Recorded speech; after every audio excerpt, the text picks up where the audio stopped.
Hello বন্ধুরা, কেমন আছো সবাই? আশা করি সবাই ভালো আছো। শুভ সকালবেলা চলে আসলাম আজকে ছোট্ট একটা ব্লগ নিয়ে। আজকে তো 15ই আগস্ট। সবাই ভালো থেকো, শান্তিভাবে শান্তি কামনা করো, মনের আশা সবারই সব পূর্ণ হবে। দেশের একটা আর কি, বুঝতেই পারছো, দেশের জন্য মানুষ জীবন দিয়ে দিচ্ছে।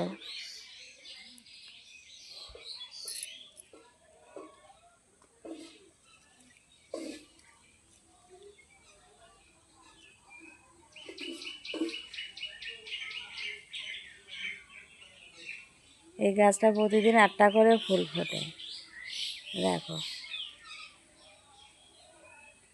একটা না দুটো এই ফুটবে, তার বেশি আর ফোটে না। অনেক কষ্ট করে ফুল গাছটা লাগানো, অনেক দিন পর এই ফুল ফুটছে। তোমাদের তো বললাম এই গাছ তো পোকা খেয়ে গিয়েছে।